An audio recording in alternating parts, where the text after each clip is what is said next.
하나님께서 우리에게 주신 말씀은 로마서 5장 1절에서 4절 말씀입니다. 신약성경 245쪽 로마서 5장. 이 계시의 말씀을 봉독할 때에 살아계신 하나님의 음성을 들으실 수 있기를 바랍니다. 그러므로 우리가 믿음으로 의롭다 하심을 받았으니 우리 주 예수 그리스도로 말미암아 하나님과 화평을 누리자. 또한 그로 말미암아 우리가 믿음으로 서 있는 이 은혜에 들어감을 얻었으며 하나님의 영광을 바라고 즐거워하느니라. 다만 이뿐 아니라 우리가 환난 중에도 즐거워하나니 이는 환난은 인내를, 인내는 연단을 소망을 이루는 줄 알미로다. 아멘. 할렐루야. 우리 옆 사람과 인사하겠습니다. 사랑합니다. 축복합니다. 사랑합니다. 축복합니다. 오늘은 고난을 즐거워하는 믿음, 이런 제목으로 말씀을 전하겠습니다. 우리가 인생을 살다 보면은 좋은 일만 있으면 참 좋겠는데 어려움이 많습니다. 고난이 많아요.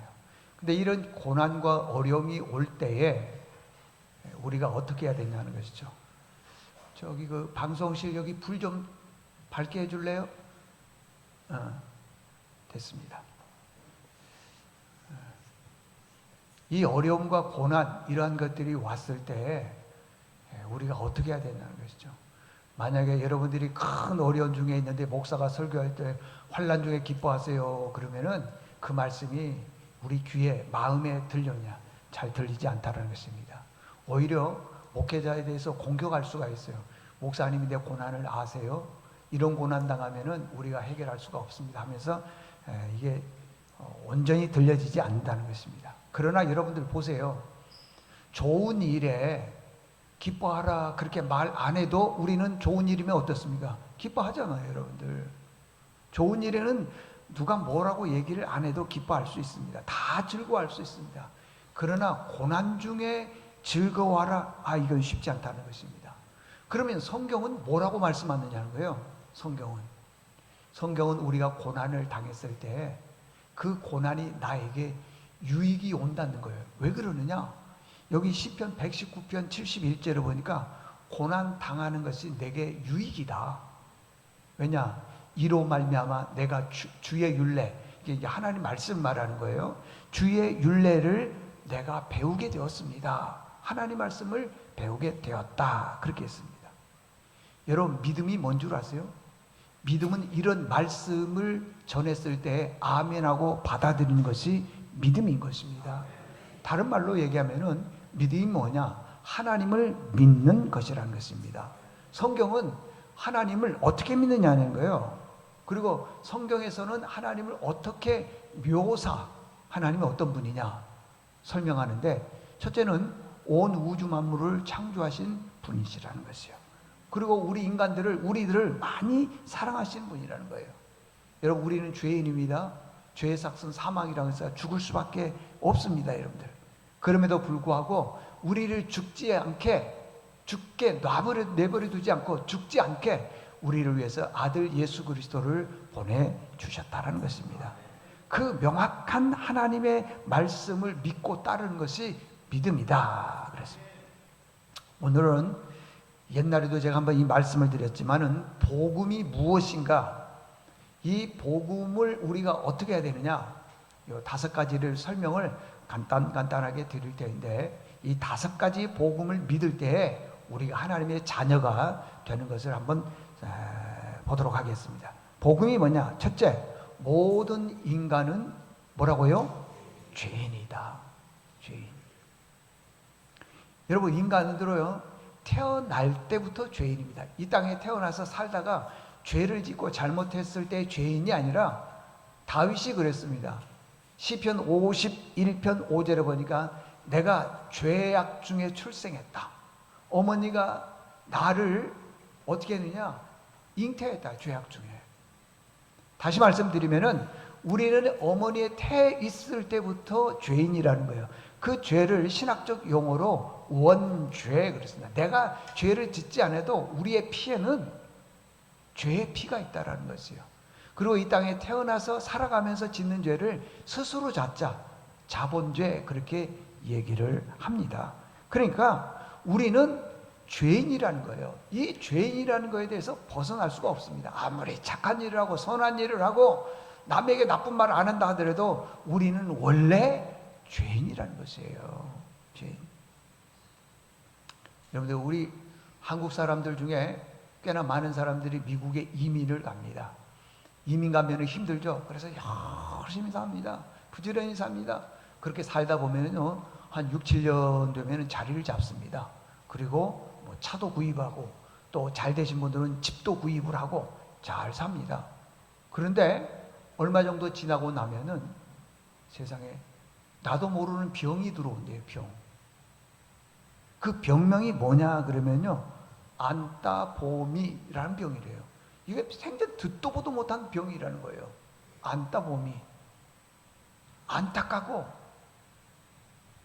여기 보니까 답답하고 안타깝고 답답하고 어쩔 줄 모르고 미칠 것 같다라는 거예요. 그냥 아니 집도 샀고 직장도 있고 다 되는데 왜 이 안따보미의 병이 오냐는 거예요. 안타깝고 답답하다는 거예요. 기쁨이 없다라는 것입니다. 처음 출발은 별것 아니라고 생각을 해요. 뭐 답답하니까 그러겠지. 뭘 잘 안 풀리니까 그러지. 여러분들 우리 한국 분들도 보면은요 안타까운 분들이 있어요. 답답해하는 늘 근심 걱정에 있는 분들이 있어요. 여기에 사로잡힌 분들이 있어요. 근심 걱정. 그 근심 걱정 많은 분들의 특징이 뭐냐 그러면요 온통 세상의 근심을 혼자 다 지고 있는 거예요. 그거 질 필요 없어. 근데도 그래요. 자녀가 어떻게 될 것이냐, 뭐 학교를 들어가냐 마느냐, 또 병명은 어떠냐, 뭐 다 사업은 잘 되냐 안 되냐 근심 걱정해서 된다면은 뭘 못하겠어요. 다 되죠. 근심 걱정 많이 하면 해결되는데 한다고 해서 해결되냐고요. 안 돼요. 그럼에도 불구하고 우리 성품이 믿음이 확실하게 하나님을 향하는 믿음이 아니기 때문에 늘 근심 걱정에 있다라고 하는 것입니다. 한국 사람에게 없는 게 있답니다. 뭐가 없냐? 안식이 없어. 쉼이 없어. 안식이 없고 쉼이 없어요.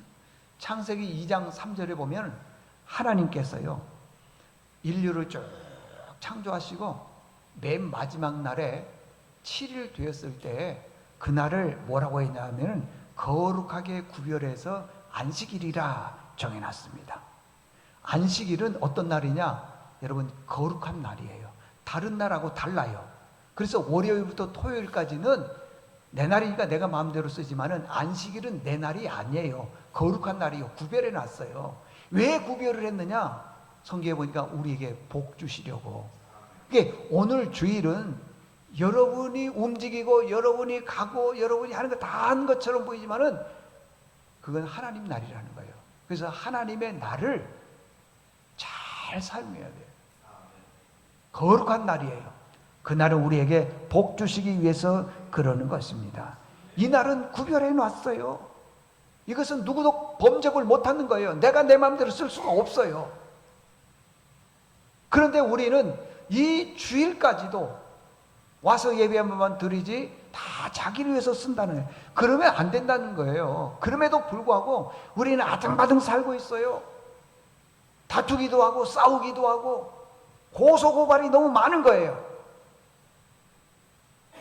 여러분, 일본 사람이요 미국 사람들보다도 우울증이 2배가 많대요.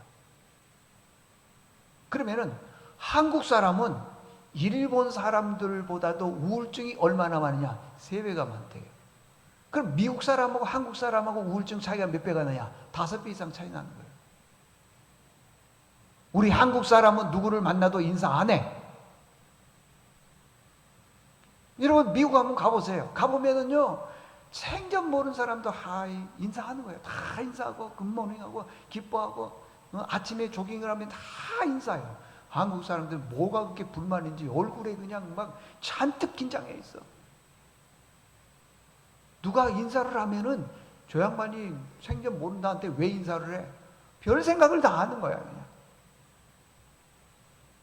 왜 우리 한국 사람들이 그럴까요? 여러분, 일본 인구가 1억 2천만 명입니다. 1억 2천에서 1억 3천 가까이 되는데 뭐 1억 2천 5백만 명이라고 그러봅시다. 우리 한국은 몇 명이냐? 5천만 명. 이제 그것도 내려올 것 같아 보니까. 그러면은 어찌 보면은 일본 인구가 한국보다도 2배 반 많습니다. 근데 1년에 1억 2,500만 명이 1년에 고발하는 고발 건수가 몇 건이냐? 2만 건. 1억 2,500만 명이 분쟁과 다툼으로 해서 고발 사건이 몇 명이냐? 몇 건이냐? 2만 건. 우리 한국은 5천만 명인데 2배 반 적어요. 몇 건이나 될까요? 1년에 고발 건수가 50만 건. 툭하면 고발해. 툭하면 싸워. 우리 한국 사람들은요, 이 가슴 안에 응어리가 너무 많은 거예요. 이거 풀 줄을 모르는 거예요. 응어리가 너무 많아. 요즘에 젊은이들 중에 이 학생들도 마찬가지예요. 전부 다 정신이 맑지가 않아. 그 부모님으로부터 그 맑고 좀 여유롭고 깨끗한 그런 정신을 물려받아야 되는데 늘 분쟁과 다툼과 경쟁, 자기 자식밖에 모르고 이러다 보니까요, 자녀들이 그 어머니 아버지의 그 기대에 못 미치니까 그냥 곁길로 가려고 그러는 거예요. 부모하고 얘기를 안 하려고 그래. 최고가 친구야 그냥. 정말요, 부모님들이 자녀들과 대화를 같이 사는데 못한다는 것은 이거 부모님들 기도 많이 해야 돼. 많이 해야 돼. 너무 가슴이 아프더라는 것입니다, 여러분들. 늘 분노에 차 있어. 그러니까 조금이라도 다르면은 그냥 막 폭력적이고 공격적이고 그러는 거예요. 우리는 죄인이라는 거예요. 근데 이러한 죄인을 예수님께서 우리 죄를 위해서 대신 십자가에서 죽으셨다는 거예요. 에베소서 2장 1절에 보니까 그는 누구냐 그러면은 예수님이요, 허물과 죄로 죽었던 너희를 그런데 우리를 살리셨다는 거예요. 예수님이 십자가에서 죽으신 것은 우리를 뭐 하기 위해서? 살리기 위해서. 이걸 믿는 사람들이 믿음의 사람 그렇게 말하는 거예요. 우리 인간은 뭐냐? 첫째는 죄인이다. 잊어버리지 마십시오. 죄인은 반드시, 두 번째는 죄인은 어떻게 되냐? 죽는데요. 사망한대요. 로마서 6장 23절에 보니까 죄의 삭은 사망이다 그래서 죄의 삭은 사망이다. 여러분, 우리는 죽음 그러면은요, 죽음을 그냥 한 번으로 생각하는데 그냥 아이고 죽는다 이걸 생각하는데 우리 신학적으로 보면은 죽음을 세 번으로 얘기를 해주고 있어요. 첫째는 육신의 죽음이고, 두 번째는 영혼의 죽음이요. 이 영혼이 죽는 거예요, 그냥. 세 번째는 영원한 죽음이요. 뭐 헷갈릴 것도 없어요. 자, 우리 육신의 죽음은 뭐 알고 있죠. 육신의 죽음은 그냥 끝나는 거예요. 죽는 거예요, 여러분들. 근데 영혼의 죽음은 뭐냐 그러면은 하나님의 심판대 앞에 섰을 때에 하나님으로부터 사망 선고를 받는 거예요. 너는 지옥 백성이다. 사망 선고를 받는, 거기서 또 한 번 죽는 거예요. 그리고요, 세 번째 영원한 죽음은 하나님과의 영원한 결별. 믿는 자는 천국에 가고 천국에서 주님과 함께 영원히 왕노릇하고, 믿지 않는 자는 저 영원한 지옥, 그걸 게헨나라 그래요. 게헨나. 거기서 죽는다는 거예요. 거기서. 우리는 그냥 여기서 죽으면 끝, 그럴 것처럼 보이죠. 그러면 얼마나 좋겠어요. 그런데 아니라는 거예요. 죽음 뒤에는요, 여기 히브리서 9장 27절을 보니까요, 죽음 그래야 되는데 그렇게 말하지 않고 한 번 죽는 것은, 그래서 한 번 죽는 것은 사람에게 정한 이치라는 거예요. 정해진 것이라는 거예요. 근데 그 후에 그 말은 또 죽어. 심판이라는 게 심판. 여러분, 예수 믿는 사람은요, 우리가 구원받은 백성은 하나님의 심판대 앞에 가서, 그건 심판이라기보다는 축복의 자리예요. 그리고 잔치 자리예요. 그러나 믿지 않는 자들은 또 죽어. 심판. 영원한 심판. 영원한 심판. 그리고 이제 영원한 죽음이라는 것은 하나님과 영원히 결별하는 거예요. 만날 수가 없다고 하는 것입니다. 이걸 우리가 믿어야 되는데 그렇지 않더라는 것이요. 여러분, 우리가 구원받는 길은 예수 그리스도의 십자가의 보혈의 공로밖에 없는 줄로 믿습니다. 반드시 여러분들 심판대가 있어요. 거기서 믿지 않는 사람은 2번 죽는 거야. 그렇다고 해서 거기서 뭐 영원히 죽고 그런 게 아니라 지옥 가는 자체가 죽음이라는 거예요. 네. 독수리의 생명이 한 35년에서 40년 독수리가 산대요. 근데 30년 조금 지나게 되면은 독수리의 발과 부리가 까맣게 변해진대요. 그러면 이제 죽을 때가 얼마 남지 않았다. 근데 35년이 지나게 되면은 독수리의 발과 부리가 새까맣게 된대요. 그래서 독수리가 생각하기를 나는 이제 우리 생명이 다 됐다 이렇게 생각을 하는데, 거기에서 기로에 서서 생각하는 거예요. 내가 좀 더 살 것인가 죽을 것인가 독수리가 판단한대요. 그 내용이 뭐냐 그러면은, 독수리가 높은 산 위로 올라가서 거기에서요, 자기 죽어가는 부리로 죽어가는 그 발톱 있죠? 발톱을 갖다가 쪼은대요. 쪼아. 발톱을 갖다가 다 뽑는 데 있는 거예요. 근데 그 뽑을 때요, 얼마나 아프겠어요. 그리고 그 발톱을 뽑으면 그 부리를 바위에다가 내리친대요. 그냥 팍 친대요. 얼마나 고통스럽고 아픈지요. 그걸 다 빼야만이 거기에서 새로운 발톱, 새로운 부리가 나온대요. 근데 이게 너무 고통스러우니까 독수리들이 그냥 다, 웬만한 독수리 다 포기를 한다는 거예요. 여러분, 부리가 빠졌으니 뭐 음식을 먹을 수가 있겠어요? 거의 대부분이 굶어 죽을 수도 있다는 거예요. 그럼에도 불구하고 그 죽음을 각오하고 끝까지 그 부리를 바위에 쳐서 다 빼낸다는 거예요. 그러면 새로운 부리가 나올 때까지 힘들지만은 나오기만 하면은요, 그 독수리가요 15년에서 20년을 더 산다는 거예요. 거기는 고통이 따라 있다는 것입니다. 여러분, 우리 인간은 누구나도 다 죄인입니다.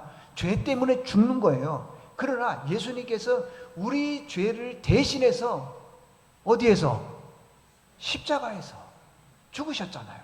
그리고 우리를 구원하셨지 않습니까, 여러분들? 우리는 죄인이라는 거예요. 죄인은 죽는다는 거예요. 그 다음에 복음이 뭐냐고 해서 세 번째는 하나님이 우리를 사랑하셨어요. 로마서 5장 8절에 보니까, 우리가 아직 죄인 되었을 때 그리스도께서 우리를 위하여 죽으심으로 하나님께서 우리에 대한 자기의 사랑을 어떻게 했다 그랬어요? 확실히 증명해 줬다는 거예요. 확증. 그러니까 사랑을 확실히 증명해 준 게 뭐냐 그러면, 하나님이 우리를 사랑해 주셨는데 증명이 뭐냐? 예수님께서 우리 죄를 대신해서 십자가에서 뭐 어떻게 하셨다? 죽으셨다. 자, 5절 한번 띄워줘 보세요. 5절에 보면 이런 말씀이 있어요. 다 같이 읽어보겠습니다. 시작. 소망이 우리를 부끄럽게 하지 아니함은 우리에게 주신 성령으로 말미암아 하나님의 사랑이 우리 마음에 부은 바 됨이니라. 여기 보니까 성령 그래서 성령을 헬라어로 여러 번 얘기했죠. 파라클레토스라 하는데 뜻이 뭐냐 그러면은 곁에서 자꾸 우리를 응원해 준다고요. 후원해 준다는 거예요. 잘 되게 해준다는 거예요. 그 성령, 이 성령이 우리를 잘 되게 해줘요. 근데 우리는 초대교회, 우리 한국 초대교회입니다. 때 교회가 부흥할 때 성령 해석을 조금 잘못한 것 같아요. 보니까 성령 그러면은 막 크게 방언하고 통역하고 예언하고 크게 하고 막 뜨거워지고 이게 성령으로 하는데, 그건 일부분에 불과한 거고, 진짜 성령이 뭐냐 그러면요, 파라클레토스라니까. 여러분들, 파라클레토스는 옆에서 우리를 도와준다, 협조해준다, 응원해준다, 인도해준다, 그런 뜻이 있는 거예요. 그래, 우리가 성령 받아야 됩니다. 그것은 뜨거워야 됩니다. 기도 세게 해야 됩니다. 이런 뜻도 있겠지만, 그거보다는요, 하나님의 성령이 우리 안에 들어오게 되면은, 받게 하면은 성령께서 우리를 어떻게 해주신다? 도와주신다. 격려해 주신다. 힘을 준다. 지혜를 주신다. 여러분 다 성령 받기를 바랍니다. 성령 받으라는 얘기는 막 방언하고 통역하고 그럴 수 있죠. 근데 그거 이전에 성령을 받게 되면 성령께서 우리 안에 들어오셔서 우리를 지켜주시고 보호해 주시고 인도해 주시고 격려해 주시고 약하고 힘없을 때 우리에게 새 힘을 주시는 것이에요. 우리 자녀들이요, 성령을 받기만 하면은 어떤 사람을 만나야 될지, 앞으로 또 누구의 도움을 받아야 될지 성령께서 다 인도해 주시는 것이에요. 성령 받기를 바랍니다. 아멘 하신 분들만. 그런 거예요, 여러분들. 여기 창세기 15장 2절에 보게 되면은 아브라함이 하란에서 있다가 다메섹까지 갑니다. 이 하란과 다메섹까지의 거리는 586km예요. 굉장히 먼 거리입니다. 하란에서 다메섹에 갔는데 거기에서 한 사람을 만났는데 그 사람이 엘리에셀이에요. 이 엘리에셀은 성경에 보니까 어떠냐? 그는 신실한 사람이었다. 충성된 사람이었다. 그리고 주인을 잘 돕는 사람이었다. 그렇게 기록되어 있어요.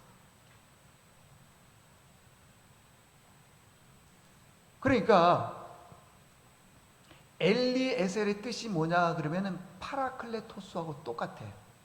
옆에서 도와준다. 협조해 준다. 위로해 주신다. 격려해 준다. 그래서요, 이 아브라함이 엘리에셀을 만나고 나서 도움을 많이 받고 난 다음에, 원래 엘리에셀의 이름이 그 이름이 아니에요. 아브라함이 이름을 바꿔줬어요. 너는 엘리에셀이라 그래라. 그래서 그 사업도 그렇고요, 교회가 부흥하는 것도 보면은요, 누군가가 옆에서요 엘리에셀 같은 분이 있어요. 혼자는 쉽지가 않아요. 그렇게 도와주면은요 교회가 부흥하고 사업도 잘 되고 그러는 거예요. 여러분들 저기 온누리 교회 얼마나 큽니까? 그 교회가 뭐 처음부터 그렇게 뭐 한 목사님으로 해서 그렇게 된 줄 아세요? 그렇지 않아요, 여러분들. 그 하용조 목사님의 물론의 인척이지만은 아주 유명한, 좀 재정적으로 넉넉한 분이 그 땅을 잘 해서 또 지어주고 건물도 하고 여러 가지로 해서 형편을 도와주니까 그렇게 교회가 크잖아요. 그게 뭐냐면 파라클레, 옆에서 도와주는 거예요. 인생 살아나가면서 최고의 축복이 뭔지 아세요? 파라클레토스 만나는 거예요. 엘리에셀을 만나는 거예요. 잘못 만나면은요, 아무리 두 사람이 사랑하고 뭐해도요, 이게 확 문제가 생겨. 제가 아는 분 중에 한 분은요, 작년에 결혼했는데 세상에 참 행복하게 살 것처럼 보였는데 그 말 한마디, 딱 그 말 한마디에 꽂혀가지고요 가출해버렸어. 온 집이요, 결혼한 지 몇 개월 되지도 않았는데 그 아내가 가출해버렸으니 어떻게 되겠어요, 이거? 응? 여러분들, 진짜의 축복이 뭔지 아세요? 엘리에셀 같은 사람, 그러니까 도움을 받을 수 있는, 도와줄 수 있는 파라클레토스를 만나야 돼요. 여러분, 성령 받으십시오. 성령 받아요. 특별히 젊은 분들, 결혼하고 싶은 분들이 있으세요? 성령 받으십시오. 성령 받으면은요, 아까 얘기했죠? 성령은 뭐 막 방언하고 뭐하고 그건 일부분이라니까. 여러분들, 진짜 내 안에 성령이 들어오면은요, 주변 사람들로 하여금 하나님께서 도움을 주는 거예요. 위로를 주는 거고, 격려해 주고, 좋은 사람을 붙여주는 거예요. 그래서 오늘 성령 얘기를 하지를 않습니다, 여러분들. 저도요, 지금까지 목회하면서요, 저만큼 행복하게 목회한 목사님들은 아마 제 생각으로는 없을 거라고 생각이 들어요. 없을 거라고. 우리 교인들이 저한테 얼마나 잘해요. 물론 어쩌다가 한 사람, 그분 정도는 있어야지, 그래야지 기도할 거 아니에요. 조금 그런 분이 있겠지만은요, 99.9%는 저에게 다 여러분들이 저에 대한 파라클레토스예요. 얼마나 저를 많이 위로해주고 축복해주고 저를 위해서 얼마나 많이 기도해주는지 몰라. 그러니까 오늘날 이 교회가 세워지게 되고 그런 거예요, 여러분. 앞으로 우리 교회에도 놀라운 파라클레토스 같은 믿음의 신실한 일꾼들이 더 많아지기를 원합니다. 네 번째는 뭐냐 그러면요, 예수님께서 십자가에서 죽으심으로 우리를 뭐 하셨냐? 구원하셨다 그랬어요. 구원하셨다. 자, 9절 다 같이 한번 읽어보도록 하겠습니다. 크게 읽습니다. 시작. 그러면 이제 우리가 그의 피로 말미암아 의롭다 하심을 받았으니 더욱 그로 말미암아 진노하심에서 구원을 받을 것이니. 그래요. 우리를 구원해 주셨다는 거예요. 여러분, 예수님께서 우리 죄 때문에 십자가에서 죽으셨어요. 그리고 우리 죄들 다 사해 주셨어요. 기독교에 절대 불변, 절대 변하지 않는 진리가 있어요. 우리가요, 구원받는 길은 예수 그리스도의 십자가 외에는 없다는 것이에요. 십자가의 보혈 공로밖에는 없어요. 제가요, 다른 종교하고 싸우자는 것 아니에요. 예수의 이름 외에는 구원받을 길을 준 적이 없어요. 저도요, 뭐 불교를 믿든 유교를 믿든 뭐 다른 교를 믿든 믿어서 다 천국 갔으면 좋겠어요. 그러면 안 싸우고 편하게 잘 지내고, 오늘은 교회 갔다가 심심하면 내일 절 가고 그러면 될 거 아니겠어요? 가기 싫어요? 모든 종교가 다 구원받는다면 얼마나 좋겠냐고요. 응? 그런데 그렇지 않아요. 사도행전 4장 12절을 보니까요, 다른 이로서는 구원을 받을 수 없나니 천하 사람 중에 구원받을 만한 이름을, 다른 이름을 우리에게 주신 일이 없다. 예수 그리스도밖에 없다는 것입니다. 이게 기독교의 핵심이에요, 여러분들. 예수님 외에는 구원이 없습니다. 예수님 외에는 구원이 없어요. 왜? 우리가 예수를 믿어야 되느냐? 예수님이 우리 죄 때문에 십자가에서 죽으셨기 때문에. 마지막 5번째입니다. 우리가 예수 그리스도를 영접하게 되면 하나님의 뭐가 된다고요? 자녀가 되는 거예요. 자녀. 여러분, 천국은 누가 가는 줄 아세요? 하나님의 자녀만 가는 거예요. 요한복음 1장 12절을 보니까 영접하는 자, 곧 그 이름을 믿는 자에게는 하나님의 자녀가 되는 뭘 줬다? 권세를 주었다 그러잖아요, 여러분들. 하나님의 자녀가 되는 권세를 가진 자만이 천국에 갈 수 있어요, 여러분. 여러분, 복음이 뭔지 아세요? 이 5가지를 믿는 것을 복음이라 그러는 거예요. 5가지. 자, 첫째는 뭐라고요? 모든 인간은. 두 번째는 뭐예요? 죄의 결과는 뭐예요? 그렇지만 죄인된 우리를 하나님이 어떻게 해주셨다? 사랑해 주셨다. 그리고 십자가에서 죽으심으로 우리를 뭐 해주셨다? 구원해 주시다. 그것을 믿는 자들이 하나님의 뭐가 된다? 자녀가 된다. 요거 5가지를 절대 잊어버리면 안 돼요. 절대 잊어버리면 안 되는 것입니다. 자, 결론입니다. 여러분들, 여러분 빨리 죽으세요 그런 뜻이 아니에요. 오해하지 마세요. 옆 사람을 이렇게 한번 지그시 봐주세요. 한번 보세요. 옆 사람 이렇게 지그시 보고요. 인사 한번 할까요? 천국에서 만납시다. 제가 왜 이 얘기를 하냐면은 얼른 빨리 죽읍시다 그런 뜻이 아니고, 교회는 평생을 다녔어요. 평생을 다녔는데 구원 못 받고 죽은 사람이 있기 때문에 그래요. 여러분, 어머니의 품에서부터 예수 믿는 사람을 모태신앙이라고 그러잖아요. 모태신앙의 특징이 뭔지 아세요? 아기 때부터 교회를 다녔기 때문에 뭘 해도 못해. 나는 안 해. 뭐 하세요? 그럼 못해. 찬양대 지금 텅텅 비었잖아요. 다 어디로 가셨나? 좀 하세요. 못해. 교사 좀 하세요. 못해. 다 모태 신앙이야. 안 돼. 안 돼. 교회에서는 막, 근데 천국 가보니까 그분이 없어. 진짜라니까? 없어. 그럼 그분은 예수를 믿은 거예요? 이 5가지 복음을 믿은 거예요? 안 믿은 거예요? 자기 열심으로 다니는 거예요. 자기 열심은 구원 못 받아요. 그래요. 우리 인간은 죄인이요. 죄의 삭은 사망이에요. 근데 하나님께서 우리를 사랑해 주셨다. 사랑의 증거가 뭐냐? 아들 예수 그리스도를 십자가에 못 박혀 죽으시면서 우리를 구원했다. 그것을 믿는 자들은 하나님의 뭐가 된다? 자녀가 된다. 이걸 5가지를 믿어야 돼. 믿어야지 구원받는 거예요. 직분 안 됩니다. 뭐 천하 없이 목사라 하더라도요, 이 고백이 없으면 구원 못 받는 거예요. 그거 못 받는 거예요. 오늘 여러분들 꼭 이 믿음 흔들리지 말고 믿음으로 꼭 고백해서 승리하는 믿음의 식구들 다 될 수 있기를 바랍니다. 하나님 아버지 감사합니다. 우리가 신앙생활 하고 있지만은 사람을 의식해서 교회 다니는 사람들이 의외로 많습니다. 대충 신앙생활 하면서 나는 구원받는 백성이라고 말하는 분들도 있습니다. 물론 구원의 주체는 하나님이시지만은 그러나 우리가 느낄 수는 있습니다. 저렇게 신앙생활하면 안 되는데 하는 분들이 있습니다. 이번에 말씀 듣고 삶이 변화되게 도와주시고 죄인이고 사망하고 하나님께서 우리를 사랑해 주시고 사랑의 증거 십자가에서 죽으심으로 우리를 구원하셨다고 하는 그 말씀을 깨닫고 그 말씀대로 자녀되는 삶을 살아갈 수 있도록 도와주시옵소서. 예수님의 이름으로 기도드리옵나이다.